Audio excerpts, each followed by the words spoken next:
वो जिनके नेक काम के किस्से हमने सुने होते हैं, न जाने वो किस मिट्टी के बने होते हैं। बस एक जान और बच जाए, हर बार यही कोशिश वो करते हैं।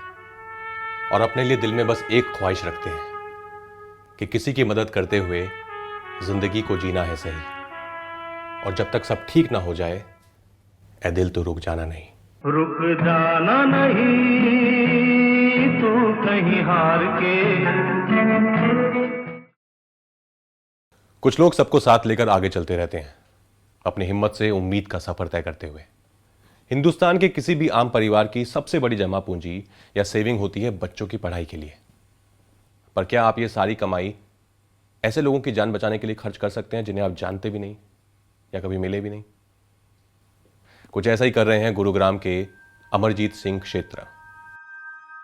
मार्च 2021, गुरुग्राम शहर में पेशे से स्कूल वैन चलाने वाले अमरजीत सिंह क्षेत्र पीपीई किट पहनकर निकलते हैं एक मिशन पर। मिशन है ऑक्सीजन एम्बुलेंस सेवा, ताकि कोई भी मरीज वक्त पर ऑक्सीजन या इलाज ना मिलने की वजह से जिंदगी की लड़ाई ना हार जाए। वो रुके नहीं और आज हम सब के लिए बन गए हैं होप फॉर ह्यूमैनिटी।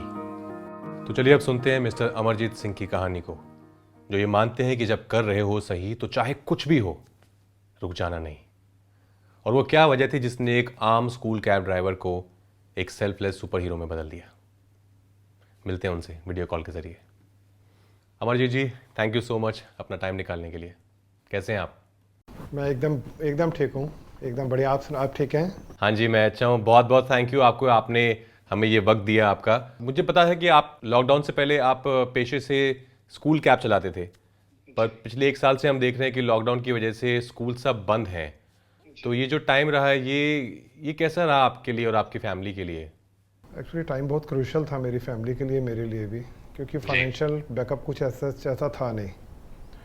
तो बस इसी के चलते थोड़ा सा एक विलेज के अंदर छोटा सा एक टुकड़ा था लैंड का, उसको सेल आउट कर दिया था। बिकॉज ऑफ कि ब्रेड बटर चलता रहे, बच्चों की फीस का चलता रहे। तो वो थोड़े से पैसे थे, उसी के साथ में बस हम लोग अपना चला रहे थे जैसे तैसे करके। जी देखिए, किसी के लिए भी आई थिंक अपनी ज़मीन बेचना, अपनी गांव की ज़मीन बेचना एक बहुत मुश्किल डिसीजन होता है, और आपने वो लिया। और आई एम श्योर आपके लिए, आपकी वाइफ के लिए बहुत टफ रहा होगा इस डिसीजन को लेना। तो उसके बारे में बताइए, आपने क्या सोचा है ये करने से पहले, कि क्या यही एक तरीका था और कुछ नहीं था? मन अंदर से कुछ करने को कर रहा था कि कुछ ऐसा समथिंग मैं कुछ कर सकूं। तो वाइफ ने अपने से ही बोला क्या हम कुछ ऐसा नहीं कर सकते।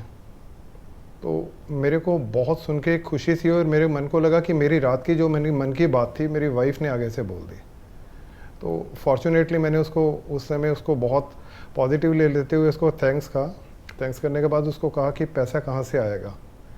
पैसा तो हम लोगों के पास नहीं है, बिकॉज कि बेटे को स्कूल से निकाल दिया गया था, रीज़न दैट कि उसका फीस नहीं हम पे कर सके थे। तो ये सब चीज़ें चल रही थी साथ में। तो मैंने वाइफ से बोला, मैंने कहा पैसों का बहुत प्रॉब्लम होगी, पैसे कैसे करेंगे। तो वही हुआ, एक साल से गाड़ी खड़ी थी, बैटरी ख़राब थी, उसके टायर ख़राब हो गए थे खड़ी खड़ी गाड़ी के। तो लॉकडाउन था, लॉकडाउन के कुछ पॉसिबल्स नहीं नज़र आ रहे थे, पर लोगों को फ़ोन किया, अरेंजमेंट हुआ, बैटरी का अरेंजमेंट हुआ, गाड़ी की सर्विस हुई। एक मैंने उसके ऊपर स्लोगन दिया, कोरोना से जंग जीतेंगे हम। तो मेरे को फैमिली सपोर्ट, इंस्पिरेशन और बैकअप मेरे को मिलता चला गया। तो अब ऑक्सीजन कहाँ से आएगा।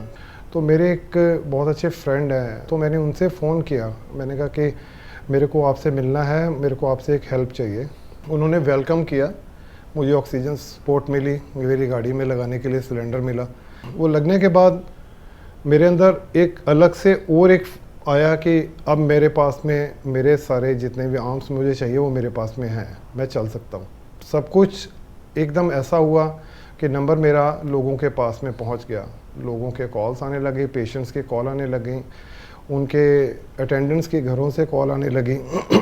कॉल्स में ऐसा होता था कि लोग लिटरली रो रहे होते थे अपने पेशेंट की कंडीशन को लेके, और मेरे को होता था कि जितना जल्दी हो सके कि मैं उनके पास में पहुंच जाऊं।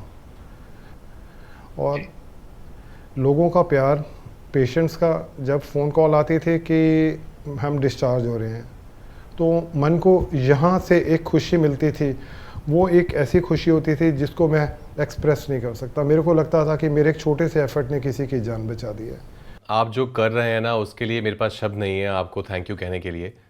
पर अमरजीत, मुझे एक बात बताइए कि जब आपने ये सफ़र शुरू किया तो मुश्किलें भी आई होंगी, क्योंकि ये आसान नहीं है जो आप कर रहे हैं ये काम। तो ऐसा कभी कोई दौर आया, आपको लगा, ऐसा कोई मोमेंट आया आपको लगा कि शायद नहीं हो पा रहा है, कि इसके यहाँ तक तो आ गए, इसके बाद कैसे होगा, क्या करेंगे? गाड़ी का टायर पंचर होता था, कभी टायर बस्ट होता था चलता हुआ, क्योंकि रबर से 1 साल से कंटिन्यूसली एक ही जगह पे जाम खड़ी थी गाड़ी। आप बिलीव नहीं करेंगे, मेरे पास इतना पैसा भी नहीं था कि मैं पीपी किट खरीद सकता। मुझे ऑलवेज ऐसा लगता था कि मैं इसको आगे कैसे कंटिन्यू करूँगा। बस मन में ये होता था कि मैं इसको कंटिन्यू कैसे करूँगा, क्योंकि फंड्स इतने ज़्यादा नहीं थे। पर फिर भी ये मन में रहा कि कोई बात नहीं। पर मेरे को सपोर्ट, पब्लिक ने इतना फाइनेंशियल सपोर्ट दिया कि जो पैसा हमने स्टार्ट किया था, अपने घर से शुरू किया था, उसको हाथ लगाने की भी ज़रूरत नहीं पड़ी। लोगों ने डोनेट, कंट्रीब्यूट करके मुझे आज 5 सिलेंडर दे दिए हैं। मेरे पास में 5 ऑक्सीजन सिलेंडर हैं।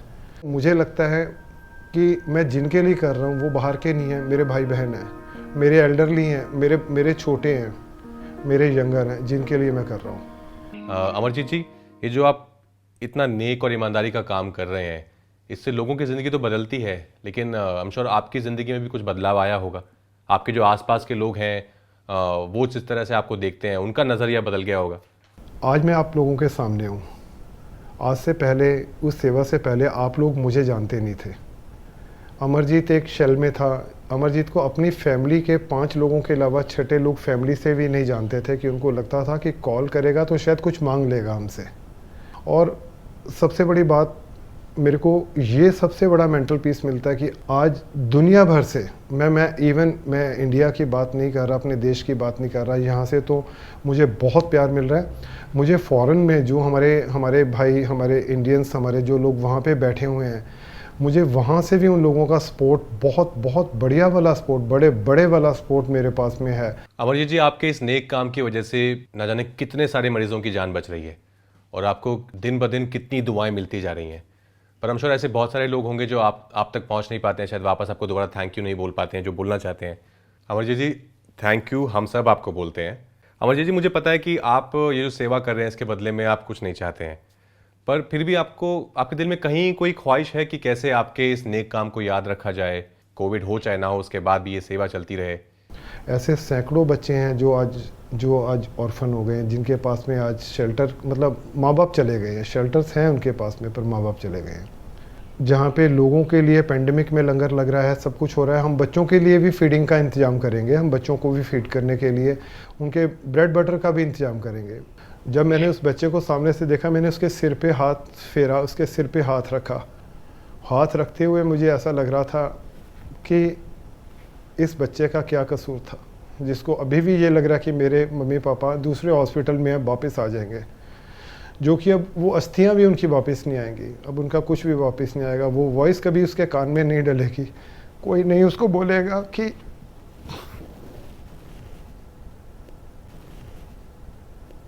उस बच्चे को कोई नहीं बोलेगा कि बेटा दूध पी ले, तेरा दूध का टाइम हो गया, बेटे खाना खा ले।